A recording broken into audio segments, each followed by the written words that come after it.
5 kilos, 10 kilos, 15 kilos. Est-ce que tu as ces chiffres qui circulent un peu comme ça dans ta tête sans que tu puisses quelque chose? Peut-être que tu connais ça par cœur. Perdre du poids pendant l'été, le reprendre pendant les fêtes, le reperdre en janvier, recommencer. Un cycle sans fin qui se répète et qui t'épuise émotionnellement et physiquement. Le fameux effet yo-yo. Aujourd'hui, je veux te partager une vérité qui va peut-être te bouleverser. Ce cycle infernal, cette obsession du chiffre sur la balance, c'est pas ta faute. Notre société nous a conditionnés à croire que la véritable victoire était dans ce chiffre, que c'était ça le signe de la réussite, que c'était ça l'objectif. Et laisse-moi te poser une question. Est-ce que ta balance peut mesurer ton sourire quand tu cours après tes enfants sans être essoufflé? Est-ce qu'il peut quantifier ces sensations de légèreté quand tu te réveilles le matin plein d'énergie? Est-ce qu'il peut évaluer ce sentiment de liberté que tu as quand tu manges une part d'un gâteau d'anniversaire sans culpabilité? Pas vraiment, hein? Je suis Romain, coach chez Maman In-Shape. Depuis plus de 3 ans, on a accompagné plus de 6000 papas et mamans à retrouver leur poids de forme ou leur silhouette idéale de manière durable. On a commencé avec les papas à développer une méthode simple et efficace.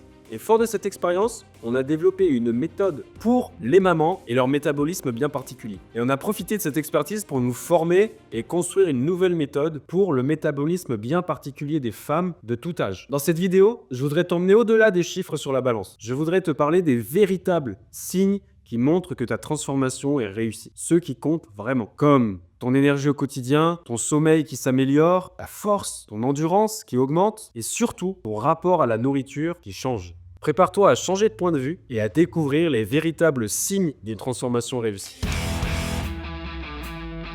Imagine une journée type. Tu te fais réveiller par ton réveil, tu te lèves, tu as du mal à ouvrir les yeux, tu te traînes jusqu'à la cuisine, en mode pilote automatique jusqu'à la machine à café. On parle d'expérience, hein, on connaît tout ça. Premier café pour émerger, deuxième café pour tenir le coup à 10h, troisième café pour tenir jusqu'à midi, et l'après-midi, on n'en parle pas, une guerre constante pour pas t'endormir. Tu connais ce moment où vers 15h, tes paupières semblent peser 1 tonne. Cette fatigue chronique, c'est pas dans ta tête, c'est réel. C'est ton corps qui te hurle son déséquilibre. Je me souviens de papa ou de maman qui pouvaient boire jusqu'à 6 cafés dans la journée pour tenir le coup. Mais tout ça peut changer. Tu peux te réveiller naturellement, même sans réveil, avec un esprit clair et vif dès le matin et prêt à attaquer la journée. Tu peux très bien survivre sans avoir à te perfuser en café et enchaîner les tâches de la matinée sans aucun effort. Ça pourrait même te surprendre et transformer les projets impossibles en véritable formalité. Le soir, quand tes enfants te demandent de jouer, t'aurais pas à chercher d'excuses. Tu joueras avec eux tout simplement. Quand tes amis proposent une sortie improvisée, pas besoin de chercher d'excuses. T'aurais envie d'y aller. Et c'est ça la vraie liberté en fait. C'est d'avoir l'énergie qui nous permet de vivre ce qu'on veut. Cette vitalité retrouvée, ça serait le signe que ton métabolisme s'est optimisé en fait, que ton corps utilise efficacement toute l'énergie que tu lui donnes. C'est comme si en fait tu avais enfin trouvé le bon carburant pour ton moteur à toi. Sans nombre qui descend sur la balance, mais avec un quotidien qui change drastiquement. Ça serait pas une victoire? Ça serait pas un signe de progression? Moi je pense que ça montrerait que tu es sur le bon chemin. Et ce bon chemin, on le fait prendre à plein de mamans, juste en modifiant légèrement leur alimentation. Dans un premier temps, on les aide à prendre conscience de leurs besoins et à s'alimenter en conséquence. Ça sert à rien de rester dans les mauvaises habitudes de ces dernières années, juste parce que c'est les habitudes. Par exemple, le changement le plus étonnant qu'elles connaissent, c'est le petit déjeuner. Voilà, on a beaucoup de gens qui vivent en France, donc forcément, en France, on est les maîtres de la tartine. Tartine beurre confiture, tartine beurre miel, pas de souci là-dessus, on connaît. C'est pas le plus nutritif, et c'est pas forcément ce dont ton corps a besoin finalement. Chez Maman In-Shape, on conseille de passer un petit déjeuner sans glucides, plutôt avec des protéines et des lipides. Donc au lieu d'avoir des tartines de pain avec du beurre et de la confiture, on prend plutôt une omelette, les œufs c'est vraiment parfait. Mais si on n'aime pas le salé, il y a la possibilité de prendre du fromage blanc ou du skyr avec des oléagineux comme des amandes et des myrtilles par exemple. On n'oblige à rien, il faut juste être prêt à essayer et à voir un petit peu ce que ça nous fait. Et si tu essaies, c'est possible que tu te rendes compte que t'as pas de crash dans la matinée, que t'as pas de modulation de ton énergie, et surtout que t'as pas de fringale. Parce qu'en fait, les protéines sont plus rassasiantes, et le fait que tu prennes pas de glucides, ça fait que ton taux de sucre ne bouge pas sur la matinée, donc il n'y a pas de fluctuation de ton énergie. Pas comme après la bonne cuillère de confiture sur ta tartine par exemple. Rien n'est mauvais en soi. La confiture c'est très bon, il n'y a pas de souci. C'est juste que c'est pas forcément le meilleur timing le matin. Et si tu penses à tes nuits de sommeil, peut-être que tu vis des heures interminables à fixer ton plafond, à pas réussir à t'endormir, à cogiter sur tes problèmes de la journée, sur tes problèmes du lendemain, sur ton stress, sur l'heure, parce que l'heure avance et tu dors toujours pas. À retourner 100 fois ton oreiller pour trouver le côté magique qui permettrait enfin de t'endormir. Ou peut-être aussi que tu as des réveils en pleine nuit. Tu es réveillé par un tout petit truc, mais après ton esprit il se remet à cogiter, il t'empêche de t'endormir. Si ton sommeil est plein de trous et plein d'interruptions, il n'est pas réparateur. Il y a de grandes chances que le matin, tu te réveilles plus fatigué que quand tu t'es couché. et qu'on revienne au matin dont on parlait tout à l'heure. C'est un peu comme si ton corps avait travaillé toute la nuit au lieu de se reposer. Maintenant imagine, tu changes un tout petit truc et tu t'endors comme une pierre. Tu t'endors toute la nuit, tu te réveilles le matin, t'es en pleine forme. Ce changement, dans ton sommeil et dans tes nuits, pourrait être dû par exemple à un petit ajout d'activité physique dans ta journée. Ce changement dans ton sommeil et dans tes nuits serait le signe d'un équilibre hormonal à retrouver. Ta mélatonine, l'hormone du sommeil, serait produite au bon moment pour que tu t'endormes. Ton cortisol, l'hormone du stress, ne serait plus produite au mauvais moment pour que tu t'endormes. Et même tes hormones de la faim et de la satiété fonctionneraient correctement pour t'éviter les fringales nocturnes. Est-ce que ça aussi, ça serait pas un excellent témoin de progression, sans chiffres qui bougent sur la balance, le signe d'un équilibre hormonal retrouvé? Moi, je pense que si. Et c'est possible avec certains changements de ton hygiène de vie. Par exemple, juste ajouter un petit peu d'activité physique dans ta journée. Tu peux pas décider toute seule de bon,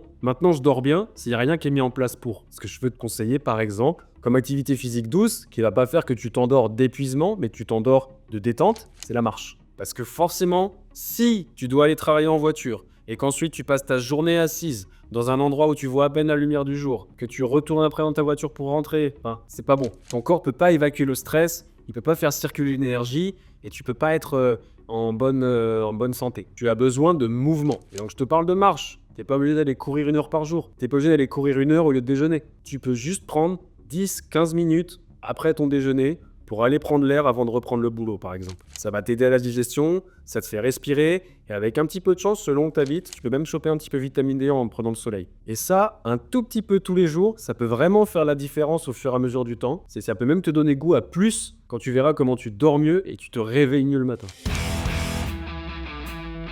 Les vêtements, c'est pas juste du tissu, pas vrai? Parfois, ça peut vraiment être des témoins silencieux, mais fidèles de notre relation avec notre corps. On a tous dans nos placards des jeans d'avant, que parfois on réessaye pour voir si on rentre dedans comme dans nos jeunes années. Et souvent, c'est quand même source de déception. Mais ça peut être aussi une toute autre histoire. Ça peut être le témoin, par exemple, d'une transformation qui marche. T'as peut-être déjà remarqué, une ceinture où, tiens, il faudrait un nouveau trou. Et pas parce que t'as suivi un régime drastique, mais juste parce que ton corps s'est naturellement remodelé. Ou ce jean qui plisse plus au niveau des cuisses ou au niveau des fesses, comme si ton corps avait retrouvé un certain équilibre. Et c'est encore un signe puissant de progrès, sans chiffres qui bougent sur la balance. Et ça, c'est universel, hein. Chez les papas ou chez les mamans, on a ce genre d'aventure. On a même réfléchi dans la boîte à monter un business de ceinture. Et souvent, en fait, c'est le résultat d'une activité physique à basse intensité qui a été rajoutée au quotidien. La marche après le déjeuner, dont je te parlais tout à l'heure, auquel on a rajouté une marche après le dîner, ou une marche en fin d'après-midi, auquel on a rajouté 5-10 minutes par-ci par-là sur des trajets pour aller chercher le pain, pour aller chercher les enfants, pour aller faire n'importe quoi. Peut-être même que tu t'es laissé tenter par un peu de renforcement musculaire. Donc simple, hein, sans contrainte, juste 10 minutes par-ci par-là, ça peut faire la diff. Ta masse musculaire se développe là où il faut, ta masse grasse s'harmonise, ta posture s'améliore sans même que tu y penses, et ça, aucune balance pourra jamais le mesurer. La force, c'est un mot qui fait forcément penser aux salles de sport, aux haltères, aux barres très lourdes. Mais pour moi, c'est pas ça que je parle. Celle dont je parle, c'est celle qui peut se manifester dans ton quotidien. C'est porter tes courses, sans faire 10 allers-retours entre ta voiture et ta maison. C'est jouer avec tes enfants, sans regarder depuis combien de temps tu le fais. C'est déplacer un meuble, sans demander l'aide de ton mari. Ou c'est même porter ta valise dans les escaliers de la gare sans demander de l'aide. Encore une fois, c'est quand ton corps cesse d'être un frein, mais qu'il devient ton allié, qu'il devient ton outil principal. Quand tu te transformes en maman qui court, qui saute, qui joue, qui est la plus forte à la course. Parfois, la transformation va au-delà du physique. Cette force, elle nourrit quelque chose en toi qui est hyper important. C'est ta confiance en toi. Chaque petit exploit du quotidien en est une preuve. Tu es capable de bien plus que ce que tu penses. Finalement, c'est comme si tu découvrais un super pouvoir que tu avais tout voulu, mais que tu n'avais jamais su. Et ça peut arriver grâce à tout ce dont je t'ai parlé. L'activité physique, le renforcement musculaire et surtout l'alimentation en accord avec tes besoins. Alors c'est peut-être là la transformation la plus profonde, celle qui change vraiment tout. Moi j'entends souvent parler de bataille avec la nourriture. Si je mange ça, je devrais sauter le dîner, j'ai fait du sport, alors je mérite bien ce dessert, je devrais pas prendre ça. En fait, c'est quand la nourriture se transforme en problème de maths plutôt qu'en source de nutriments ou même de plaisir. En ayant une alimentation équilibrée, cohérente avec ses besoins et en retrouvant confiance en soi, on n'a plus du tout le même rapport. On peut passer à un tout autre mode. Un mode où les aliments ne sont plus bons ou mauvais ou interdits ou autorisés, mais juste un mode où on mange ce dont on a envie, où la nourriture retrouve sa place naturelle. Tu peux apprendre à retrouver la véritable faim, celle qui vient du ventre et pas forcément de l'émotion. Tu peux reconnaître quand t'as assez mangé, toute seule. Et le plus beau, c'est que tu peux manger une part du gâteau d'anniversaire de ton fils sans culpabiliser. Et cette liberté retrouvée avec la nourriture, pour moi, c'est vraiment le signe d'une transformation profonde et efficace. Et pourtant, peut-être que le chiffre n'a pas baissé sur la balance. Chez Maman InShape, on n'aime pas parler que de perte de poids. On préfère parler de transformation. Parce que c'est vraiment ça qu'on cherche. Ça se mesure pas en kilos perdus, ça se mesure en vie gagnée, en moments de vie gagnée. Chaque matin où tu te réveilles pleine d'énergie, chaque jour où tu fais plus de choses avec tes enfants, chaque repas que tu savoures sans culpabilité. Pour nous, c'est ça les vraies victoires. Et c'est une preuve que tu es dans la bonne direction. Et ça, c'est à la portée de toutes, sans s'affamer, sans s'épuiser et sans se détester. Juste avec quelques changements simples mais rudement efficaces. Et si tu souhaites aller plus loin, on recherche des femmes nées entre 1955 et 1987 qui désirent être accompagnées par un coach Maman InShape pour retrouver leur silhouette de manière durable, grâce à un programme 100% personnalisé. Tu as juste à cliquer sur le premier lien en commentaire pour prendre un rendez-vous pour toi. Assure-toi d'avoir 45 minutes devant toi pour vraiment bénéficier de cette séance de coaching offerte. Tu vas pouvoir échanger avec un coach certifié de notre équipe qui pourra construire avec toi le plan d'action dont tu as besoin.